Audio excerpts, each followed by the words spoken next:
Welcome back to Squawk Box. Netflix saying that it has now chosen Microsoft to help launch a low-cost ad-supported version of its streaming service. Seeking a partner was seen as a move to help Netflix enter the ad business and do it quickly. That after years of rejecting that model, you might recall Reed Hastings was never a fan of ads. The choice of Microsoft to supply the technology to place video ads was a surprise to at least some ad industry executives, because Microsoft's not exactly well known for its video ad capabilities as others, but other ad tech power players also operate competing services like Comcast Peacock and Google's YouTube. In fact, there had been some speculation that Comcast, parent company of our network, of course, may have or would have been that partner for some time. Right, with the capability to do that, and they want to make it, Reed Hastings, to make it is what's the opposite of intrusive? As non-intrusive as possible, and Peacock does that.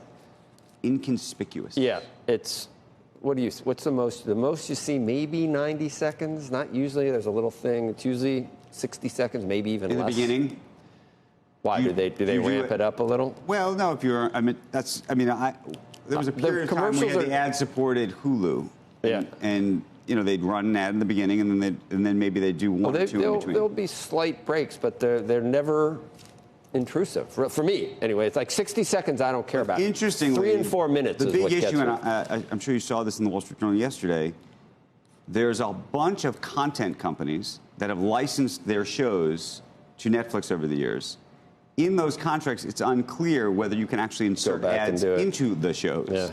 And so in some cases, it sounds like there may be some renegotiation that has to go back to those if they want to run that content with ads next to it, in which case they have to pay for that privilege, in which case the benefit to Netflix actually becomes questionable for certain programming. Obviously, the program that they bought and made as Netflix original, not the case. But has Microsoft gotten better? I mean, it's weird because with Brad Smith was on one board and somebody else was. There was a good relationship between Netflix and Microsoft. It almost looked like an old boys thing rather than picking the best.